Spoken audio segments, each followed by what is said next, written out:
Il pensait que tout était fini. Après des semaines d'enquête, les preuves, la confession, les empreintes, tout menait à Antoine Rivière. La salle d'interrogatoire sentait le café froid et la fatigue des policiers. Élodie Morel, les traits tirés, signa le rapport sans un mot. Marc Delcourt alluma une cigarette sur le balcon du commissariat, le regard perdu dans les néons de Lyon. À minuit pile, alors que le silence régnait enfin, le téléphone du suspect vibra sur la table d'évidence. Un message s'afficha sur l'écran fissuré. « Eh ben, on recommence. » Yo qui osait rejouer un meurtre déjà résolu. Et surtout, qui tenait le script? La vibration du téléphone résonna encore dans la tête d'Élodie. Autour d'elle, les néons grésillaient. La fumée de cigarette formait un voile presque irréel. Marc attrapa le portable avec un gant, son regard croisa celui d'Élodie. Même stupeur, même peur d'admettre que quelque chose clochait. Le message était bien réel. L'expéditeur inconnu. Dans le couloir, la capitaine Carrel, réveillée par le bruit, entra d'un pas sec. Personne n'osa parler. L'écran resta allumé, froid et blanc, rappelant que la nuit ne voulait pas dormir. Élodie sentit un frisson glisser le long de sa nuque. Une affaire close venait de renaître. L'aube trouva la ville glacée. Les journaux annonçaient la fin d'une enquête exemplaire, mais au commissariat, le doute rongeait déjà les murs. Élodie ne dormit pas. Elle revoyait le message encore et encore. Marc tenta de la convaincre de ne rien dire, d'attendre. Pourtant, un instinct plus fort murmurait. Ce n'était qu'un début. Au même moment, un agent entra. Pâle. Un nouveau corps venait d'être découvert sur les quais. Même mise en scène, même signature.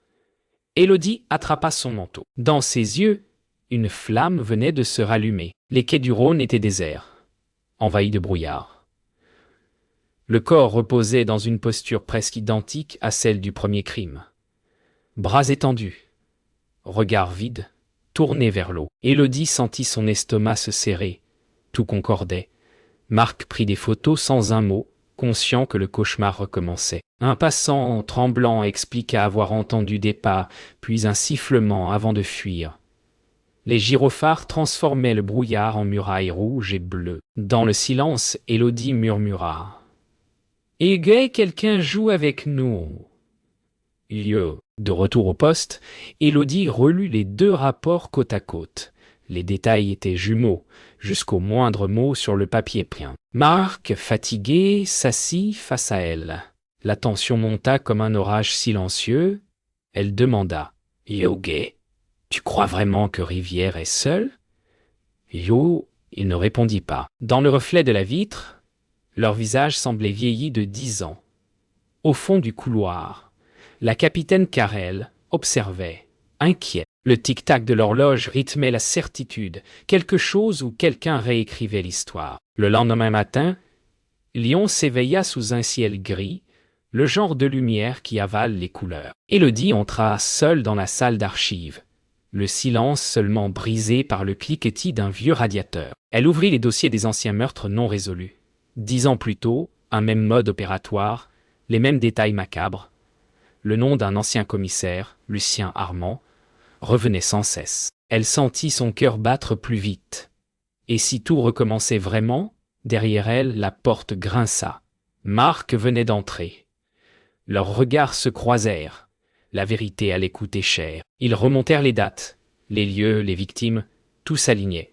5 meurtres identiques entre 2012 et 2015, jamais élucidés. Élodie concentrée prit des notes fébriles. Marc, le visage fermé, évitait son regard. Quand elle lui demanda comment il connaissait le commissaire Armand, il détourna les yeux. Yo,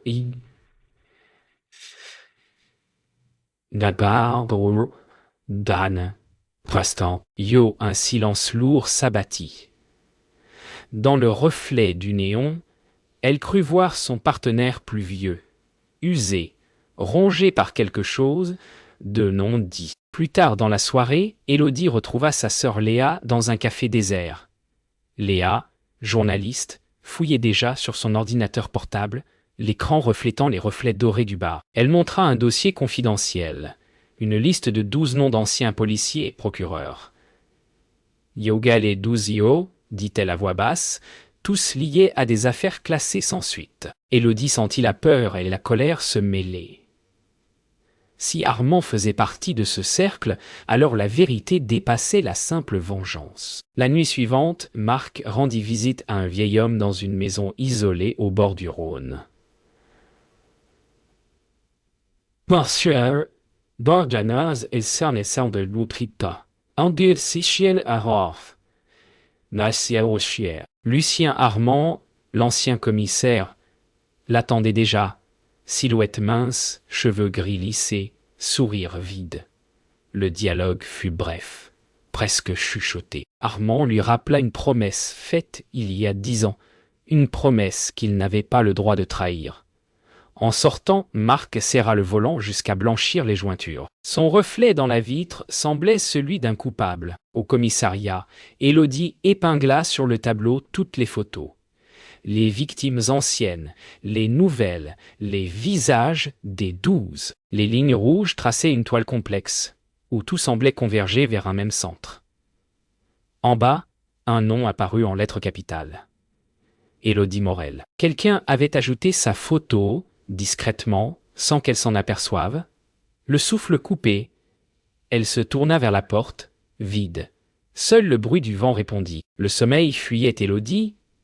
Dans l'obscurité de son appartement, elle réécoutait les enregistrements des premiers interrogatoires. Une voix de fond, presque inaudible, l'interpella. Un murmure qui n'appartenait ni à Marc ni à Antoine. Elle augmenta le volume. Quelques mots se détachèrent. Un non. Mathieu Morel, son frère disparut. Le sang d'Élodie se glaça. Comment sa voix pouvait-elle figurer sur un enregistrement d'il y a 3 semaines? Le passé venait de frapper à la porte du présent. Le lendemain, elle confronta Marc dans le parking du commissariat. Sa voix tremblait, non de peur mais de colère. Il nia avoir modifié l'enregistrement, prétendant n'avoir jamais connu Mathieu. Mais son regard, fuyant, trahissait autre chose. Élodie le fixa longuement, puis murmura. « Yoga, tu sais quelque chose que tu ne veux pas dire ?»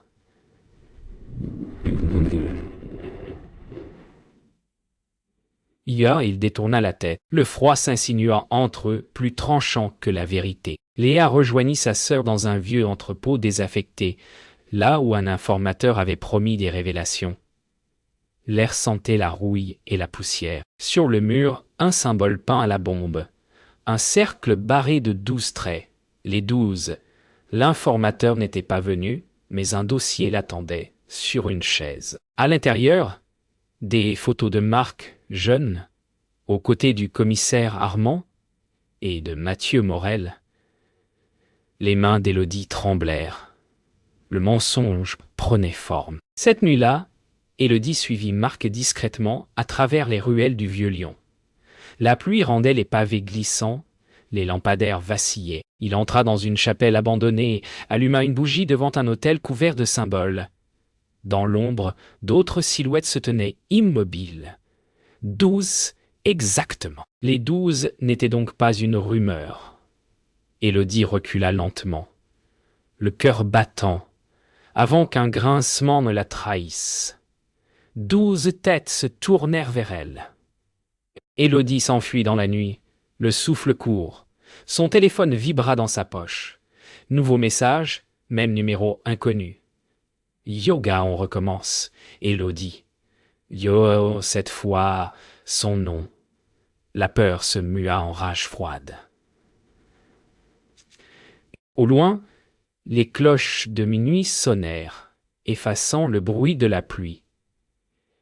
Elle comprit alors que le prochain meurtre n'était pas une menace, mais une annonce, et qu'elle en serait la clé. Élodie passa la nuit à tout relier. Les symboles, les lieux, les dates. Elle comprit que chaque meurtre coïncidait avec un ancien procès truqué. Les 12 rejouaient leur crime pour purger la faute collective. À l'aube, elle décida d'agir seule. Léa voulait l'accompagner, mais Élodie refusa. Yoge, si je n'en reviens pas, publie tout. Yo, son regard était calme, presque résigné. Dans la lumière grise du matin, elle n'était plus une policière. Elle était une cible qui choisissait de marcher vers le piège. Le soir même, Élodie retourna sur le premier lieu du crime. Les traces de craie avaient disparu, mais l'air semblait encore chargé du souvenir de la mort. Elle trouva un symbole gravé sous le pont, le même que dans la chapelle. Marc apparut derrière elle, silencieux. Elle ne se retourna pas. « Yoge, depuis quand tu le savais ?» Yo demanda-t-elle. Il répondit simplement « Ego depuis le début. » Oh !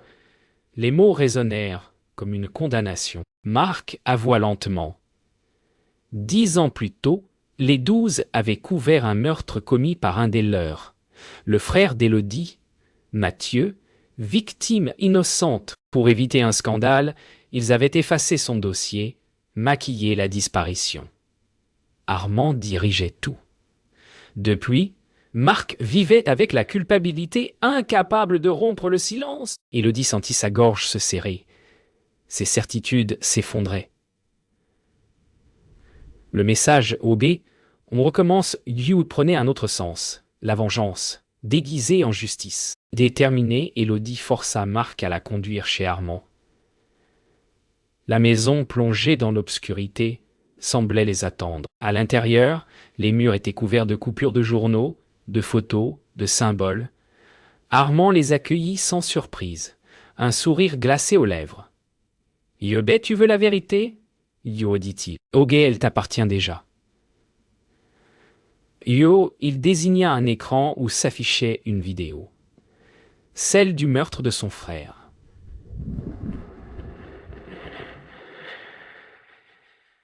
Le monde d'Élodie s'écroula. Élodie tira Marc hors de la maison, avant de perdre le contrôle. Armand, derrière eux, éclata d'un rire sec. Dans la voiture, elle resta muette. Le vent balayait les vitres, la ville semblait morte. Quand Marc tenta de parler, elle coupa le moteur et sortit. « Yoga, plus jamais tu ne me mens. » Yo, dit-elle calmement. Elle leva le téléphone.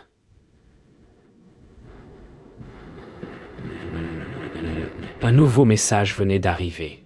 « Diobé, dernière étape, toi. » Yo, elle comprit qu'Armand n'avait pas encore fini. Au lever du jour, Élodie revint seule sur les lieux. Le message tournait en boucle dans sa tête, et Diobé, dernière étape. « Toi. » Yo, chaque mot sonnait comme un compte à rebours. Elle comprit qu'Armand voulait la pousser à faire justice elle-même pour la salir à son tour. Dans le silence, elle sortit son arme, mais ses mains tremblaient. La vengeance n'effacerait rien. Elle devait trouver un autre moyen. Le fleuve, calme et glacé, reflétait son dilemme. Tuer ou comprendre. Au commissariat, Léa découvrit une vidéo anonyme envoyée à la rédaction. Élodie dans la chapelle, filmée à son insu. La voix d'Armand résonnait. « Eh bé, regardez comment naît un monstre. » Yo, Léa, paniquée, comprit qu'ils allaient retourner l'opinion publique contre sa sœur. Elle appela Élodie, sans réponse. Dans ses yeux brilla la peur qu'elle avait toujours eue.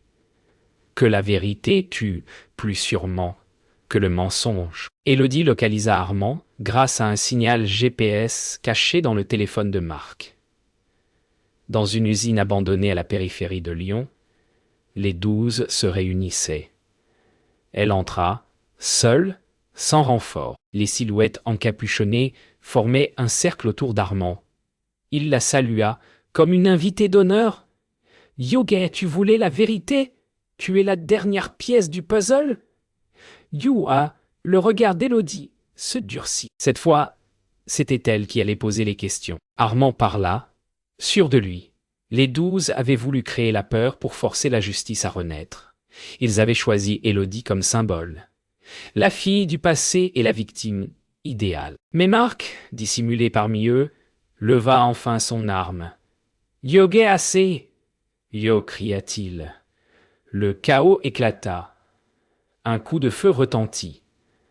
Armand s'effondra, un sourire glacé sur les lèvres. « Yogi, on recommence, yeux !» murmura-t-il avant de mourir. Le silence tomba comme un rideau. Le lendemain, le soleil se leva sur une ville silencieuse. Les 12 avaient disparu. Les preuves s'effaçaient déjà. Marc se rendit sans résistance. Élodie observa la scène vidée. La vérité était sortie, mais à quel prix? Elle posa son insigne sur le bureau, laissa la lumière du matin recouvrir le métal, puis son téléphone vibra une dernière fois. Un message sans numéro, et on recommence. Oh, elle sourit faiblement, sans peur. Le jeu n'était peut-être jamais fini. Les jours suivants furent étranges. Les journaux parlaient d'un suicide collectif, d'une secte inconnue, d'une policière brisée. Élodie, elle, n'ouvrait plus la bouche. Elle savait que la moitié des membres de les 12 étaient toujours en liberté, et que quelqu'un effaçait leurs traces. Léa tenta de la ramener à la raison. « Yobet, tu ne peux pas tout réparer seul !» Élodie répondit calmement. « Ego, ce n'est pas moi qu'ils veulent, c'est ce que je sais. » Et la vérité désormais avait son propre prix. Marc fut transféré dans un centre de détention sous haute surveillance. Élodie décida de lui rendre visite. À travers la vitre, leurs regards se croisèrent, lourds d'un passé impossible à effacer. « Oguet, tu as dit qu'Armand n'était pas le dernier yeux, souffla-t-elle. Il acquiesça. « Oguet, il reste celui qui a tout commencé. » Puis il ajouta presque avec soulagement. « C'était ton frère. » Le monde sembla s'arrêter. La voix d'Élodie se brisa. « Et Mathieu, Cette nuit-là, Élodie retourna au grenier de sa maison d'enfance. Elle ouvrit une vieille boîte marquée du nom de son frère. À l'intérieur, un carnet, des photos, des lettres. Les pages racontaient une autre version de l'histoire. Mathieu avait découvert les 12 bien avant elle et comptait les dénoncer. Son meurtre avait été la punition. En lisant les dernières lignes, elle comprit que quelqu'un l'avait trahi de l'intérieur, un policier. L'encre s'arrêtait sur une initiale. « Monsieur !» Élodie confronta Léa. « Yoga, tu savais dit-elle d'une voix brisée. Léa baissa les yeux. Elle avait aidé Mathieu à enquêter, puis tout caché pour protéger Élodie. Les deux sœurs restèrent face à face. Entre amour et trahison. « Yoga, il voulait que tu vives, murmura Léa. Élodie ferma les yeux, les larmes glissant sur ses joues. Le silence de leur passé pesait plus lourd que n'importe quel crime. Au petit matin, Élodie quitta la ville. Dans le train, elle regarda le paysage défiler, le téléphone posé sur la table. L'écran s'alluma soudain. Un nouveau message. Eh bien, on recommence. Yo, pas de numéro, pas de voix. Elle sourit tristement, referma son carnet et ferma les yeux. Cette fois, elle n'avait plus peur. Peut-être que certaines vérités ne se résolvent jamais. Elles se répètent encore et encore, jusqu'à ce que quelqu'un ose les écouter. Le train s'arrêta dans une petite gare oubliée. Élodie descendit, enveloppée dans son manteau, respirant l'air glacé du matin. Personne ne l'attendait. Pourtant, elle sentait une présence. Elle suivit un sentier bordé de pins jusqu'à une maison isolée. Sur la porte, une lettre gravée dans le bois. Son cœur accéléra. Elle poussa la porte. À l'intérieur, la poussière couvrait tout, sauf une table, et sur cette table, un téléphone identique à celui du suspect. L'écran s'alluma seul. À l'intérieur, le silence était épais. Une odeur de cendre et de papier brûlé emplissait la pièce. Sur le téléphone, un seul message attendait.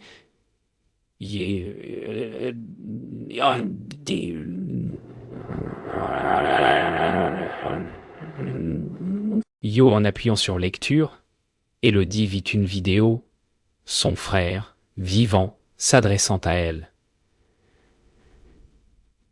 Yoga, si tu vois ça, c'est qu'ils ont échoué. Ce que j'ai fait, je l'ai fait pour les arrêter. Les larmes montèrent. Mathieu n'était pas une victime.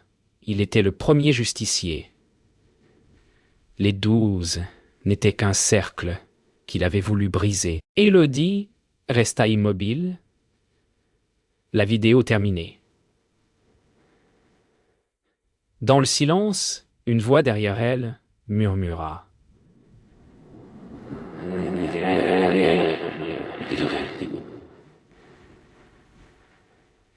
Il t'a laissé finir ce qu'il a commencé. Un homme masqué, vêtu de noir, se tenait là, le dernier membre des 12. Sans un mot, elle posa le téléphone et leva les mains. Il hésita, larmes tremblantes. « Oh, il ne voulait pas qu'on tue Dieu, dit-elle doucement. » Ces mots suffirent. L'homme baissa l'arme, puis disparut dans la lumière du matin. Elle sortit dans la lumière. Le vent soufflait sur la forêt, apaisant, presque doux. Élodie comprit enfin, la justice ne se gagnait pas par la vengeance, mais par la vérité qu'on ose regarder. Elle enterra le téléphone sous un pin, à côté d'une vieille photo de 3. Elle, Léa et Mathieu. Puis elle partit sans se retourner. Le passé appartenait désormais au silence. Quelques jours plus tard, à Lyon, Léa reçut un colis sans expéditeur. À l'intérieur, un carnet et un téléphone éteint. Sur la première page, une phrase écrite de la main d'Élodie.